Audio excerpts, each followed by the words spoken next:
إنك أنت العليم الحكيم وتب علينا إنك أنت التواب الرحيم رب زدنا علما نافعا وفهما مستقيما وهداية لصواب لا حول ولا قوة إلا بالله العلي العظيم لا حول ولا قوة إلا بالله العلي العظيم لا حول ولا قوة إلا بالله العلي العظيم اللهم ألهمنا لمن نعرف به أوامرك ونعرف به نواهيك وانصر عن ترفع النبي والهم الملائكة المقربين وخرجنا من الظلمات الوحي وافتح علينا أبواب رحمتك وعلمنا أسرار حكمتك يا رب العالمين رب اشرح لنا صدرنا ولساننا واحلل عقدة من لساننا ويفقه قولنا قال الشيخ المصنف تعالى نفعنا بعلومه في الدارين آمين. Sekarang. Dan mustahil lawannya yaitu dan mustahil lawannya yaitu lemah. Dan mustahil lawannya lawan kudrat. Maknanya lawan bagi kudrat itu adalah perkara yang mustahil. Lawan bagi kudrat itu, lawan bagi kuasa itu adalah perkara yang mustahil. Apa dia lawan dia tu? Iaitu lemah. Maknanya lemah itu ialah perkara yang mustahil pada Allah Subhanahu wa taala. Kemudian maksud dengan lemah itu maknanya tak kuasa nak mengadakan akan apa-apa mungkin yang dia kehendak nak mengada, dan tak kuasa nak meniadakan apa-apa mungkin yang dia kehendak nak meniadakan. Sebagaimana maklum daripada lawan bagi kudrat. Sebab kudrat itu apabila Allah Ta'ala bersifat dengan sifat kudrat, tentu dia kuasa untuk nak mengadakan apa-apa mungkin yang dia kehendak dan kuasa juga untuk nak meniadakan akan apa-apa mungkin yang dia kehendak nak meniadakan. Maknanya lemah tu maknanya tak kuasa nak mengada kalau dia kehendak nak mengada, tak kuasa nak meniadakan akan apa-apa yang dia kehendak nak meniadakan. Mana tak lulus kehendak itulah dikatakan lemah.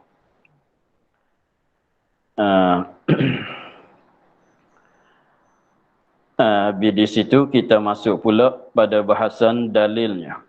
Dan dalil kudrat itu bahwasanya, dan dalil kudrat, ini dalil bagi wajib kudrat, dan dalil kudrat, yakni dalil bagi wajib kudrat, wajib Allah Ta'ala bersifat dengan sifat kudrat dan mustahil bersifat dengan lemah. Jadi dalil di sini dalil memadai kedua-dua pihak.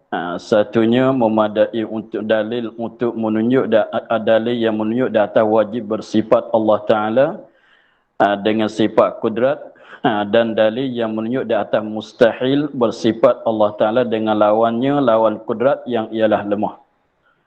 Dengan dalil ini memadai dengan dua perkara.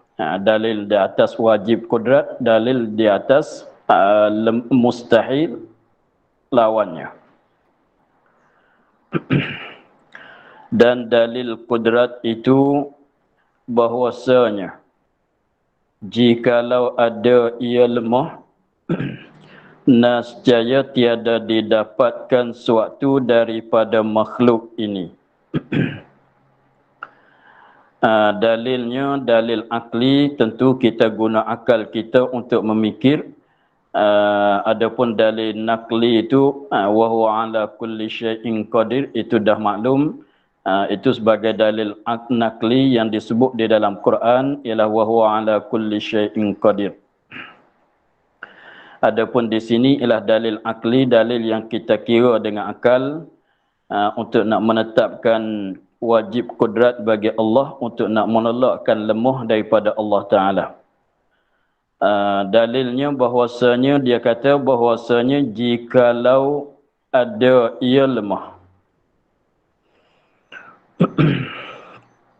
jikalau ada ia Allah lemah, Maknanya jikalau lemah, ya.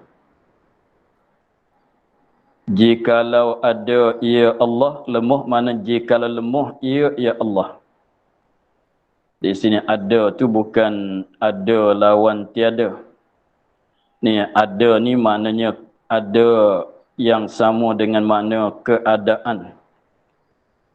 Bukan ada dengan makna yang lawannya tak ada, bukan ada yang lawannya tiada, bukannya begitu. Bukan ada di sini maknanya ada yang kita kata keadaan. Mana jikalau ada ilmu, mana jikalau keadaan Allah Ta'ala itu yang lemah. Jikalau Allah itu yang lemah. Lemah di sini sama dengan yang kata tadi, maknanya tak kuasa nak mengadakan mungkin yang dia kandak nak mengada, tak kuasa nak meniadakan mungkin yang dia kandak nak meniadakan. Tetapi asal mungkin tu daripada tak ada, tapi sekarangnya ada. Maka lalu tu kita tilik kepada bahawasanya alam ini asal daripada tak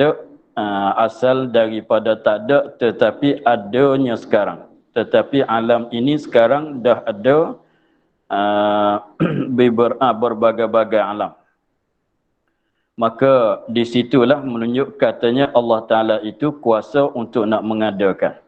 Sebab tu dia katanya jikalau ada ilmu, jikalau lemah ya Allah Ta'ala pada mengadakan mungkin. Jikalau ada ilmu, yakni jikalau lemah Allah Ta'ala pada mengadakan mungkin. Pada mengadakan makhluk-makhluk ini. Sekiranya kalau dia lemah, dia tak kuasa nak mengadakan akan apa dia? Akan alam ini, apa nak katanya, apa nak jadinya, lazimnya nascaya tiada didapat sesuatu daripada makhluk ini. Nascaya tiada didapat, mana tiada ada, tak adalah sesuatu pun daripada makhluk ini. Walaupun satu sekalipun tak boleh nak ada. Jadi maksudnya dia katanya jikalau ada ia lemah, kita ambil di aturan dia asalnya, itu dia kata di tengah-tengah. Kita ambilnya begini, jikalau tidak bersifat Allah Ta'ala dengan sifat kudrat. Jikalau tidak bersifat Allah Ta'ala dengan sifat kudrat. Jikalau tidak bersifat Allah Ta'ala dengan sifat kudrat. Tentulah dia itu lemah. Sebabnya tidak ada yang menengahi di antara kuasa dan lemah. Kalau tak kuasa, lemahlah. Kalau tak lemah, kuasalah. Macam gerak dengan diamlah. Kalau tak diam tentu bergerak. Kalau tak bergerak tentu diam. Dengan sebabnya yang ketiga tu tidak ada. Lain pada gerak, lain pada diam tu tidak ada. Hanya melawan ni di antaranya dua perkara saja. Gerak lawan bagi diam, diam lawan bagi gerak. Maka di sini pun sama juga. Kudrat lawannya lemah, lemah lawannya kudrat. Yang satu lagi tu di tengah-tengah tu tidak ada. Maka kita fikir bahawasanya memanglah kita daripada dalil dulu-dulu, dalil wujud, dalil kidam, apa kita dah kemas bahawasanya kita ada Tuhan. Kita ni ada Tuhan sebab kemas daripada dah kejap, dah tetap daripada dalil wujud dulu. Maka sekarang kita nak fikir pula bahawasanya Tuhan kita yang kita kata ada itu, adakah dia kuasa ke atau dia lemah daripada mengadakan alam. Maka sekarang kita nak fikir tentang itulah. Adakah Tuhan kita kuasa ke Tuhan kita lemah? Maka kita fikirlah bahawa lemah dan kuasa ini ada dua benda itu saja yang melawani. Dia tak semacam warna. Yang melawan ni akan merah, itu banyak lagi warna-warna cahaya-cahaya yang melawan ni akan merah. Merah yang melawan ni kan biru, hijau, kuning, hitam, putih. Itu banyak lawanannya. Adapun di sini lawan dianya satu saja. Kuasa lawan dianya lemah. Maknanya Tuhan kita kalau kita fardu awal-awalnya, kita kira awal-awal Tuhan kita memang dah ada. Tetapi adakah dia kuasa, adakah dia lemah? Lain pada kuasa, lain pada lemah, tak ada dah. Tidak ada dah. Jadi cuba kita ambil balik jahat dulu. Maknanya sekiranya kalau Tuhan itu tak kuasa, tentu dia lemah. Memang sebab tidak ada yang lain lagi. Kalau kata dia kuasa, memang dia tak lemah. Kalau kata dia lemah, memang dia tak kuasa. Kalau katanya orang itu bergerak, tentu sama sekali dia tak diam. Kalau kata dia diam, tentu sama sekali dia tak bergerak. Maka di sini kita cuba fikir bahwasanya Tuhan kita adakah dia kuasa atau dia lemah. Kalau dia tak kuasa, tentu dia lemah. Kalau dia lemah, kalau dia tak lemah, tentu dia kuasa. Maka sekiranya cuba kita kata kalau kita fikir kalau dia tidak kuasa, lazimnya lemahlah dia. Sebab tidak ada dah yang lain. Kalau tidak berkuasa, tentu dia lemah. Apabila kita hukum kata dia lemah, jikalau ini masuk dalam kitab. Jikalau ada ia lemah, itu masuk situ. Jadi pertama kali kita kira begitu dulu. Dia kuasa ke dia lemah? Dia kuasa ke dia lemah? Kita ambil jikalau tak kuasa, tentu dia lemah. Kalau dia tak kuasa, tentu dia lemah. Kalau dia lemah pula, apa nak kata pula? Jikalau ada ya Allah lemah, mana jikalau lemah ya Allah Ta'ala daripada mengadakan makhluk, nascaya tiada didapat, mana tiada ada dah. Tak boleh nak ada lah sesuatu pun daripada makhluk ini. Walaupun satu sekalipun tak boleh nak ada. Sebab macam mana nak mengadakan makhluk ini dalam keadaan dia lemah? Sebab nak buat akan apa-apa benda saja daripada makhluk ini, daripada alam ini, syaratnya kena ada sifat kekuasaan untuk nak mengada. Tetapi sifat kekuasaan untuk nak mengada tu tidak ada, sebab dia tu lemah. Maka apabila begitu, tak boleh nak buatkan sesuatu daripada makhluk ini. Itulah maksud dianya. Jadi kita ambil dengan secara halusnya, kita kira begini, jikalau tidak kuasa, jikalau Tuhan kita tidak kuasa, tentu sama sekali dia lemah. Tentu sama sekali lemahlah ia. Dan apabila lemah, dan jikalau ada ia lemah, kita tambah pula di situ, dan jikalau ada ia lemah, jikalau lemah ia, tentu tak boleh nak buatkan sesuatu daripada makhluk ini. Apabila kata tak boleh nak buatkan sesuatu daripada makhluk ini, itu masuk dalam kitab. Dia ada buang-buang setengah-setengah. Dia ada tinggal, dia tak sebut setengah-setengahnya. Kalau dia tak kuasa, dia tak boleh nak buatkan sesuatu daripada makhluk ini, nascaya tiada dapat sesuatu daripada makhluk ini. Kita setengah-setengahnya begitu. Jadi kita ulang sekali lagi. Jadi kita nak fikirnya, adakah Tuhan kita kuasa atau lemah? Fardunya.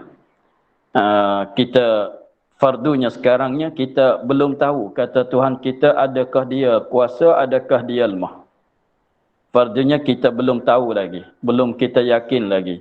Kita fikir begitulah, Tuhan kita ni lemah ke dia kuasa? Maka kita kata, kalau dia tak kuasa, tentu dia lemah. Kalau dia tak kuasa, tentu dia lemah. Kalau dia lemah, itu dalam kitab dah sebut, jikalau ada ia lemah. Kalau dia lemah, maka tak boleh nak buatkan sesuatu daripada makhluk ini. Itu dalam kitab tak ada. Kalau dia lemah, tentu tak boleh nak buatkan apa-apa, tak boleh nak mengada, tak boleh menjadikan apa-apa sesuatu daripada alam ini, daripada makhluk ini. Kalau tak boleh, itu maksudnya kitab pula. Kalau tak boleh nak mengadakan sesuatu daripada makhluk ini, nescaya tiada dapat sesuatu daripada makhluk ini. Tentu makhluk ini tak boleh ada, walaupun satu benda sekalipun tak boleh nak ada. Maka tidak ada sesuatu daripada makhluk ini itu betul ke salah? Tidak ada sesuatu daripada makhluk ini itu betul ke salah? Dan iaitu tiada dapat sesuatu daripada makhluk ini batil, salah, perkara yang palsu. Batil sebab apa? Dengan musyahadah, dengan pandangan mata kita. Dengan musyahadah kita dan merasa kita boleh tengok banyak beberapa bagai makhluk yang indah-indah. Kita boleh tengok, boleh dengar, boleh rasa, boleh apa macam-macam, boleh sentuh, boleh jamuh akan jenis-jenis makhluk. Sehingga kita sendiri pun makhluk pun dah ada. Itu menunjuk bahawasanya Tuhan mengadakan. Maka nak mengada itu syaratnya dia tak lemah. Tak lemah tu apa dia? Iaitu ialah kuasa. Sebab tu dia katanya maka sabitlah kudratnya, kudrat Allah Ta'ala. Kalau begitu tetaplah kudratnya, kudrat Allah Ta'ala. Sabitlah Allah Ta'ala itu bersifat, Tuhan kita bersifat dengan sifat kudrat. Dan apabila sabitlah ia kudrat, apabila tetapnya kuasa, tetapnya kudrat, mustahillah lemah. Lemah itu adalah mustahil. Sebab dia tidak ada dah yang lain. Lain daripada kuasa, lemah lah. Kalau tetap lemah maknanya tetap kuasa, lemah tu bukanlah. Jadinya akal kitanya selama mana dia boleh fikir, dia boleh pergi, kita pergilah. Tetapi nanti tengok dia akan berhenti di mana. Tengok. Cuba kita fikir, kita boleh fikir lagi. Fikir lagi dulu. Kalau Tuhan kita tak bersifat dengan sifat kudrat, apa nak kata? Tentu dia lemah. Tentu dia lemah. Ambil dia lemah tu pula. Kalau dia lemah, apa nak kata pula? Boleh ada jalan boleh pergi lagi. Pergi lagi. Kalau dia lemah, tentu tak boleh nak buatkan sesuatu daripada makhluk ini. Tak boleh nak buat sesuatu daripada makhluk ini. Ambil di situ pula. Kalau tak boleh nak buatkan sesuatu, kalau tak mampu, tak kuasa nak buatkan sesuatu daripada makhluk ini, tentu sama sekali makhluk ini tidak ada. Tentu sama sekali makhluk ini tidak ada. Apabila sampai di situ, sedarlah kita katanya, dah salah tu. Salah katakan, salah di mana? Tidak ada sesuatu daripada makhluk ini, itu salah. Salah sebab berlawan dengan pandangan kita, dengan musyahadah kita. Sebab kita setiap hari kita tengok makhluk, kita sedar kata kitanya ada. Kalau begitu maknanya makhluk ini ada. Maknanya apabila kata makhluk ini ada, maknanya Tuhan boleh mengadakan, Tuhan kuasa mengadakan makhluk ini. Lalu tu sabitlah kudrat Allah Ta'ala. Lalu tu kalau begitu sabit tetaplah sifat kudrat Allah Ta'ala, tentu sama sekali Allah bersifat dengan sifat kudrat.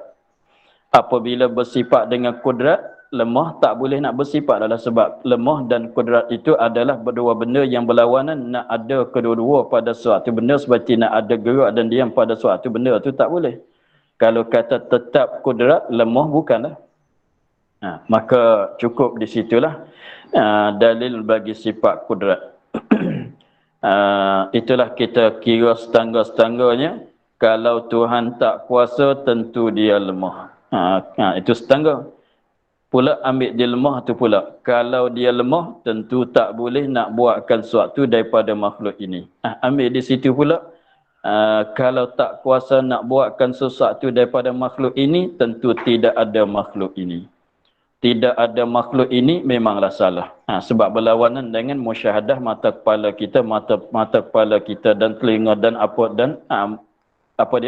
pencederaan kita. Kalau begitu maknanya Allah mesti bersifat dengan sifat kudrat. Kalau kata mesti bersifat dengan sifat kudrat, lawannya bukan. Tidak bersifat dengan lawan dia sama sekali. Ialah sifat lemah tu mustahil. Begitu. Nak kata wajib kudrat, wajib lemah, tak boleh sebab dua benda yang mustahil. Kalau kudrat itu wajib, maknanya lemah lawan dia memang mustahil. Begitulah. Maka sekiranya kita apabila kita nampak dah begitu di dalam fikiran kita, maknanya kita dah kenal dalil bagi sifat kudrat. Apabila kita dah nampak dah di dalam fikiran kita cara fikirnya begitu tadi, maknanya kita dah tahu dah, kita dah kenal dah dalil bagi sifat kudrat. Lepaslah kita daripada tuntutan. Dan lepaslah kita daripada tuntutan wajib mengetahuikan sifat kudrat dan mengetahuikan melawannya dan mengetahuikan dalil. Seterusnya, kedelapan iradat. Sifat yang kedelapan pada sebutnya ialah sifat iradat. Artinya, arti iradat daripada bahasa Arab kepada bahasa Melayu, kehendak, nak. Dan makna kehendak di sini bahwasanya berlaku tiap-tiap suatu itu dengan sengaja Allah Ta'ala dan dengan rentah Allah Ta'ala. Tiada makna kehendak itu berhajat seperti barang yang terkadang diwahamkan dia. Kerana berhajat itu mustahil atas Allah Ta'ala. Jadi belum pada nak sebutkan takrif bagi sifat iradat dengan sebab musannif tu dia apabila daripada bahasa Arabnya iradat, apabila diterjemuh kepada bahasa Melayunya kehendak. Apabila kehendak tu di dalam bahasa Melayu tu ada juga nak tu ada makna berhajat pun ada juga dalam bahasa Melayu kita. Berkehendak mana berhajat. Seperti kita katanya apabila kita di dalam keadaan lapar. Apabila kita di dalam keadaan lapar, kita berkehendak kepada makanan. Apabila ketika kita duduk dalam keadaan lapar yang sangat-sangat, kita berkehendak kepada makanan. Berkehendak di situ bukan makna iradat. Bukan terjemuh daripada iradat. Bahkan kehendak itu ialah daripada makna hajat. Mana hajat, mana iftikar, mana berhajat perlu, begitu. Bukan kehendak, maknanya orang lapar nak kepada makanan itu bukan terjemuh daripada iradat. Bukan terjemuh daripada iradat. Nak kalau orang dahaga, nak kepada minuman. Kalau orang dagang nak kepada minuman, kehendak kepada minuman, itu bukan kehendak dengan mana iradat, kehendak dengan mana ajat. Itu bahasa Melayu. Tetapi bahasa Melayu kitanya kehendak ke semuanya. Kalau terjemuh daripada iradat pun kehendak. Kalau terjemuh pada hajat, iftikar pun kehendak, nak lah juganya. Sebab tu dia jaga. Tetapi di dalam bahasa Arab tak keliru. Dalam bahasa Arab dia tak keliru, iradat tu lain. Hajat tu pun bahasa Arab juga, hajat tu lain. Dia tak keliru, tetapi dalam bahasa Melayu kita tu ada nak keliru juga. Takut nak salah faham, lalu tu musannif tolong jaga. Dan makna kehendak di sini pada sifat Allah Ta'ala. Pada sifat yang wajib bagi Allah Ta'ala. Dan makna kehendak di sini pada bahasan sifat Allah Ta'ala bahwasanya makna kanda itu bahwasanya berlaku tiap-tiap sesuatu. Berlaku tiap-tiap suatu, ini suatu daripada mungkin. Suatu yakni suatu daripada mungkin.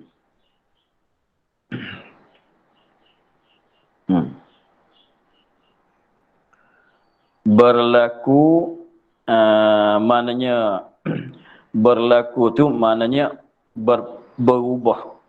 Berlaku maknanya berubah. Daripada tak ada kepada ada, daripada kenyang kepada lapar, daripada sehat kepada sakit, daripada sakit kepada sehat, daripada gelap kepada cerah, daripada apa lagi sejuk kepada panas. Katalah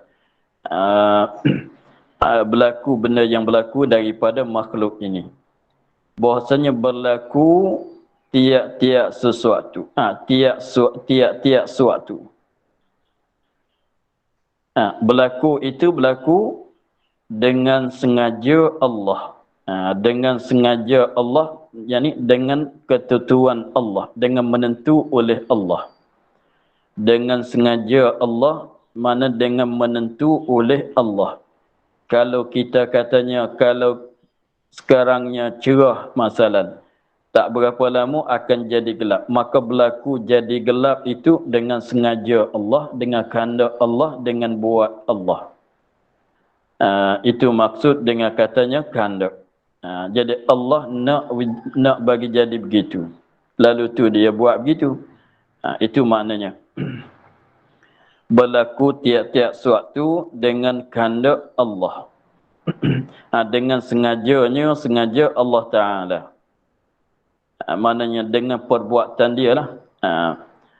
Dan dengan rentah Allah Ta'ala. Jadi semuanya, setiap benda yang berlaku pada makhluk ini dengan kehendak Allah, dengan sengaja Allah, dengan rentahan Allah Ta'ala kesemuanya. Tiada makna kehendak itu berhajat. Bukan makna kehendak tu makna berhajat, perlu tu bukan dia. Hajat artinya iftikar, itu makna sama. Sebab tu mana iftikar, sebab tu orang fakir apa makna? Orang yang berhajat. Orang yang sangat berhajat, nak kepada benda-benda, nak kepada perkara-perkara. Kita orang belajar pun, kita orang fakir juga, nak kepada ilmu. Kita orang belajar pun, sebab tu dikatakan orang belajar tu fakir. Fakir, mana orang yang berkehendak kepada ilmu. Dia katanya, tiada makna kehendak itu berhajat. Seperti barang yang terkadang diwaham, ni disalah faham. Diwaham, ini disalah fahamkan dia kan barang.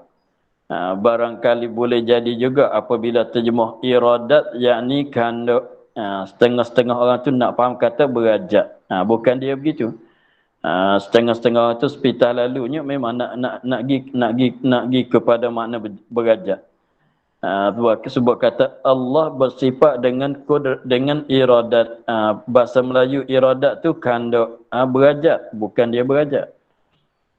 Bukan makna berhajat tu tak. Tapi kita cakapnya kerana lah juga.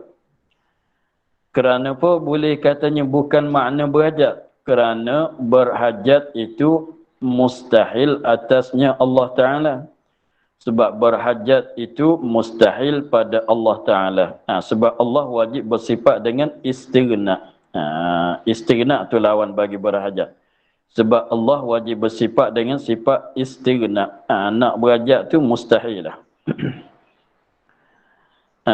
Itulah jagaan daripada musannif tentang apabila diterjemahkan iradat kepada kehendak. Sebab tu setengah-setengah kitab seperti kitab Baqarah tu dia terjemah kata perkehendak. Tu tuju kepada sifat. Tetapi kalau diterjemahkan iradat dengan mana kehendak, takut nak keliru dengan apa dia? Dengan berhajat. Tapi kalau terjemah sifat iradat dengan makna perkehendak, itu jelas kepada makna sifat.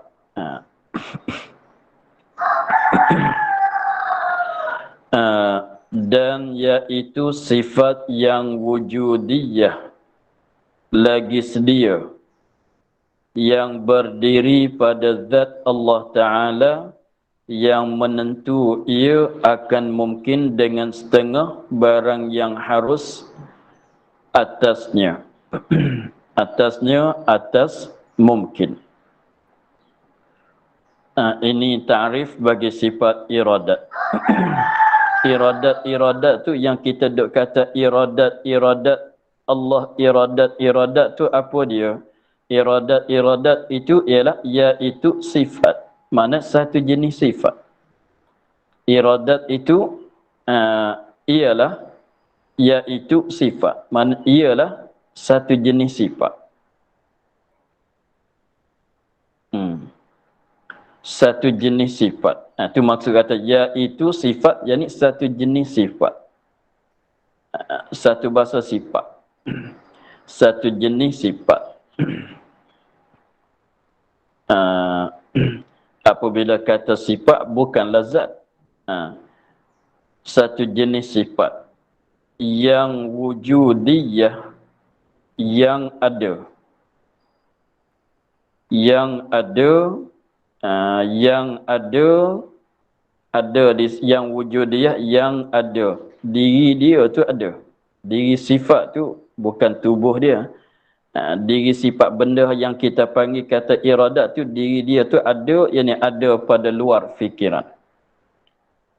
Maksud dengan kata ada di sini, ada di luar fikiran, maknanya ada di luar fikiran tu kalau nak tengok boleh lah. Boleh ditengok dengan mata.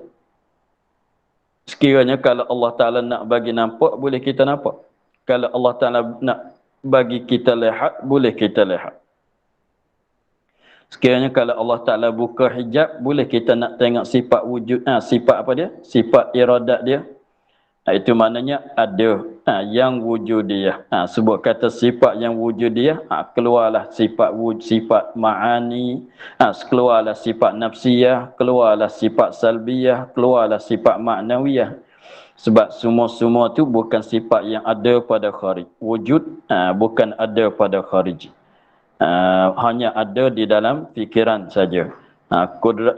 Kidam baka pun sifat salbi bukan ada pada kharij. Tak boleh nak tengok, hanya sabit di dalam fikiran saja. Sifat maknawiyah pun sabit ada dalam fikiran saja. Di luar fikiran tidak ada. Iaitu iradat itu iaitu sifat yang wujudiyah. Maknanya dia kata wujudiyah ni untuk nak katanya sifat ma'ani lah. Sebab segala sifat ma'ani sifat yang wujudiyah. Adapun sifat yang lain subutiyah. Sifat wujud kidam baka itu sifat subutiyah. Pesan sungguh. Ni ada boleh nak tengok. Adapun wujud tu sungguhlah Tuhan ada, tetapi nak tengok sifat wujud tak boleh. Kidam sedia, sungguhlah Allah Ta'ala sedia, tetapi bukan ada pada kharij. Tak boleh nak tengok macam mana sifat kidam, tak boleh nak tengok. Sebab hanya ada dalam fikiran saja.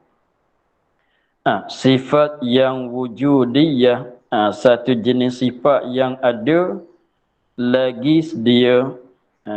Ada dia tu ada bukan ada permulaan. Ada dia tu tidak ada permulaan. Tu maksud katanya lagi sedia.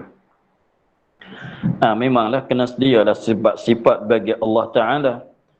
Sifat bagi Allah, Allah itu bersifat dengan kidam, maka sifat dia pun kidam juga.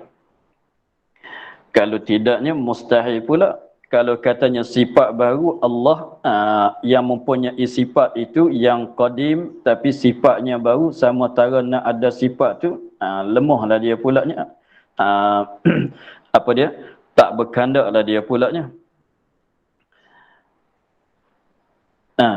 Yang berdiri pada zat Allah Ta'ala. Yang berdiri pada zat Allah Ta'ala. Apa maksud yang berdiri pada zat Allah Ta'ala? Nak cerita kata sifat tadi ialah sifat Allah. Iradat ni sifat bagi zat Allah Ta'ala. Itu maksud kata yang berdiri pada zat Allah. Bukan berdiri betul, berdiri dengan kaki itu bukan maksudnya. Yang berdiri pada zat Allah, maknanya sifat yang wujudiyah yang lagi sedia tadi sifat bagi zat Allah. Itu nak cerita begitu. Mana Allah bersifat dengan dia juga. Dia adalah sifat bagi zat Allah. Itu maksud katanya yang berdiri pada zat Allah. Kita tak payah fikir dalam lah. Maksudnya dengan kata yang berdiri pada zat Allah, nak cerita kata sifat yang wujudiyah yang lagi sedia tadi tu ialah sifat bagi zat Allah. Zat Allah bersifat dengan dia juga. Sebagaimana zat Allah bersifat dengan sifat kudrat, zat Allah bersifat juga dengan sifat ini, sifat iradat ini. Itulah makna dia. Sebab memanglah sebut kata sifat tak boleh ada dengan cara diri, mesti kena menempani pada yang lain. Tapi sifat di sini sifat iradat yang katanya sifat yang wujudiyah yang lagi sedia. Sifat ni sifat bagi zat Allah. Jadi iradat yang kita nak bicara sekarangnya adalah suatu sifat yang jadi sifat bagi zat Allah Subhanahu Wa Taala.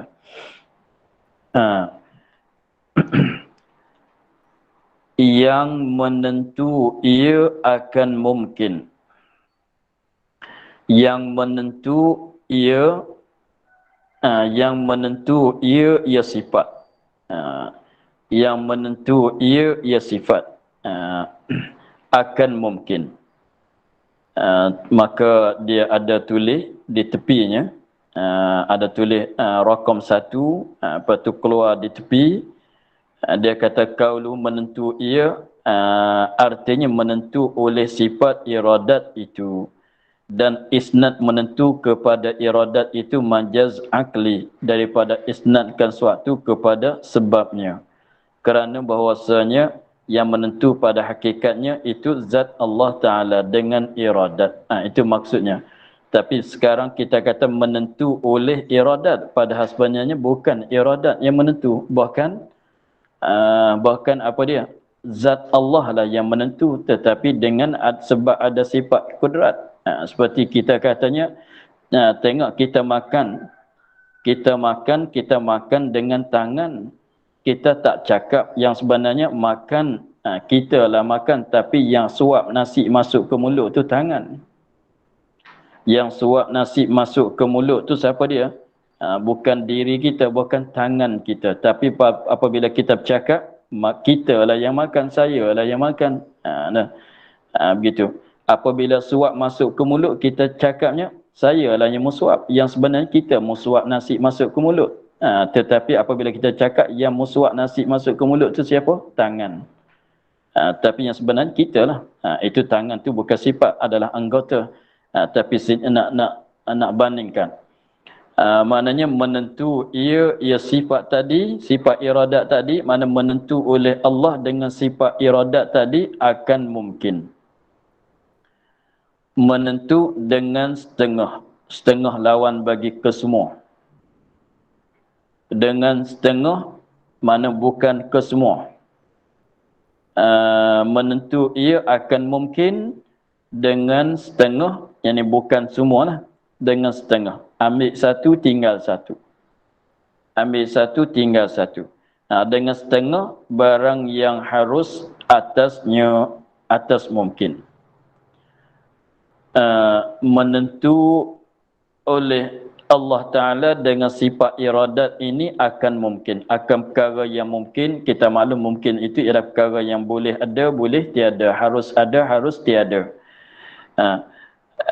Dan lain-lain lagi. Harus ada, harus tiada, harus hitam, harus putih, harus besar, harus kecil, harus sehat, harus sakit, dan lain-lain lagi. Harus keras, harus lembut. Harus ada pada masa dulu, harus ada pada masa sekarang. Macam-macam lah. Tapi apabila menentu itu dengan setengah barang yang harus atas mungkin. Kenapa katanya setengah? Sebab mungkin mungkin setiap mungkin kita katanya harus bagi mungkin itu ada dan tiada. Harus bagi mungkin, ambil yang besar-besar dulu. Harus bagi mungkin itu ada dan tiada. Maka nak ambil kedua-dua, boleh ke tidak? Tak boleh. Jadi beri pun dua benda yang berlawanan. Apabila Allah Ta'ala nak menentu akan setengah, tinggalkan setengah. Menentu balik ada, tinggallah balik sebelah balik tiada. Kalau menentukan suatu benda itu hitam, tak boleh dah nak menentukan sebelah balik putih. Sebab putih dengan hitam tu yang berlawanan. Kalau ambil putih, jangan ambil hitam. Begitu ya. Sebab tu maknanya menentu akan mungkin dengan setengah. Mana ambil setengah, tinggal setengah. Sebab kita katanya mungkin suatu benda. Harus kalau kita kira mungkin, tilik pada warna dia pula. Boleh dia nak berwarna putih, boleh jadi dia nak berwarna hitam, boleh jadi dia berwarna dengan warna lain-lain lagi. Jadi suatu benda kalau tilik kepada harus berwarna putih, harus dia berwarna merah, harus dia berwarna hitam dan lain-lain lagi. Maka apabila sampai masa Allah menentukan hitam, tak boleh dah ambil yang lain. Suatu tempat itu, suatu benda itu, seperti seorak rambut kitanya Allah Ta'ala menentukan dengan hitam. Tidaklah putih. Tak boleh menentu dengan putih. Kalau Allah Ta'ala menentukan dengan putih, tidaklah hitam. Itu maknanya sebab tu dia tak boleh ambil ke semua. Tapi kedua-dua tu harus kedua, tengok mungkin. Ada pun harus, tiada pun harus. Tetapi sampai masa Allah Ta'ala nak menentu, tak boleh nak ambil kedua-dua lah. Nak menentu dengan mana-mana satu. Itu maksud dengan katanya dengan setengah. Contohnya orang nak kahwin. Orang nak kahwin tu dia masuk mintanya, dia masuk meminangnya dengan ahli rumah tu ada dua anak perempuan, ada dua beradik. Dua orang perempuan, dua beradik, artinya mak saudara dengan anak saudara. Pada syaratnya tak boleh nak ambil kedua. Mesti kena ambil satu. Kalau kira dia asalnya boleh nak kahwin dengan adik, boleh nak kahwin dengan si kakak. Kalau kira dengan hukum asalnya, asalkan orang ajnabi boleh nak kahwin. Dengan kakak pun boleh, dengan adik pun boleh. Tetapi sampai masa menentu tak boleh nak menentu dengan kedua sebab syaratnya larang. Mesti kena ambil. Tak ambil adik pun ambil yang kakak. Kahwin dengan adik pun boleh, kahwin dengan kakak pun boleh. Kira boleh, asalnya boleh. Tetapi apabila nak jadi itu kena jadi dengan mana-mana seorang. Begitulah. Itu maknanya menentu ia akan mungkin dengan setengah barang yang harus atasnya. Mana dia? Seperti ditentukan dia kan mungkin dengan wujud. Dengan ada. Menentu bagi dengan ada. Tak ada, tak boleh lah. Tinggal lah. Atau dengan putih. Atau dengan putih. Kalau ambil putih, hitam, kena tinggal lah. Lain pada putih, kena tinggal lah. Atau hitam, kalau menentukan hitam seperti gagak masalah menentukan dengan hitam, maka putih tak boleh dah lah. Atau dengan panjang, kalau menentu sebelah balik panjang, pendek tak boleh. Tu ambil setengah, tinggal setengah. Atau pendek. Tetapi panjang atau pendek bagi suatu benda belum pada Allah Ta'ala menentu, harus kedua-dua. Suatu benda nak panjang pun harus, bersifat dengan sifat panjang pun harus, bersifat dengan sifat pendek pun harus. Itu belum pada Allah Ta'ala nak menentu. Maka sampai masa apabila Allah Ta'ala menentu, mesti menentu dengan satu, tinggal satu lagi. Menentu dengan panjang, tak boleh dah. Tinggallah pendek. Menentu dengan pendek, tinggallah panjang. Dan umpama demikian itu dikatakan mungkin mutaqabilat. Benda mungkin tapi berlawanan. Apabila Allah Ta'ala menentu, mesti kena menentu dengan satu perkara, tinggal yang lawan-lawannya. Menentu dengan putih, tinggal lawan bagi putih. Menentu dengan hitam, tinggalkan hitam. Menentu dengan sehat, tinggalkan lawan bagi sehat.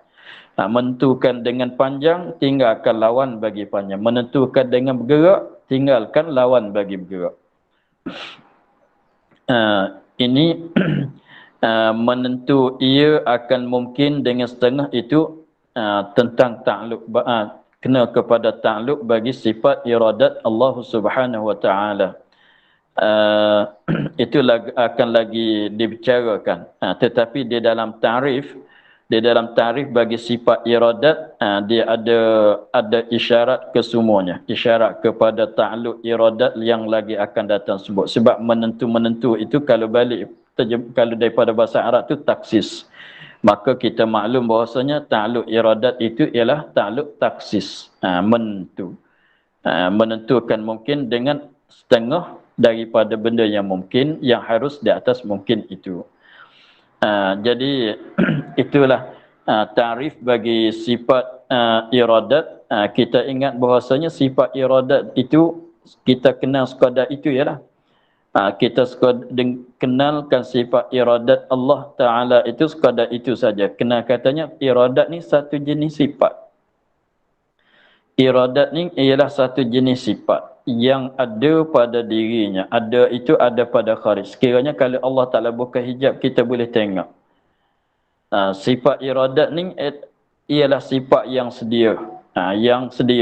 Bukan iradat yang ada di kita. Iradat yang ada di kita ni ialah iradat yang baru. Kita pun bersifat dengan iradat juga. Iradat di kita pun satu jenis sifat juga. Tetapi bukan sedia, bahkan baru. Yang berdiri pada zat Allah Ta'ala. Nak cerita kata sifat tadi itu adalah sifat bagi zat Allah Ta'ala. Zat Allah Ta'ala bersifat dengan dia. Kemudian yang menentu ia hingga akhirnya itu nak cerita apa dia? Tugasannya. Tugasan sifat ini, habuan dianya apa dia? Apakah habuan bagi sifat yang tersebut tadi? Apakah habuan bagi sifat yang kita bicara sekarangnya? Habuan dianya, kerjaan dianya, ta'alluq dianya ialah menentukan akan mungkin dengan setengah daripada perkara yang harus pada mungkin. Seperti yang dimisal tadi. Itulah kita kenal sekadar itulah sifat tentang sifat iradat. Nak tahu iradat macam mana bentukan dia, itu bukan dia. Itu benda-benda yang tak mampu bagi kita. Kita kenalkan sifat iradat, kenal sekadar begitu ya. Janji kita tahu katanya Allah Ta'ala itu bersifat dengan sifat iradat. Dengan iradat inilah menentukan segala perkaranya.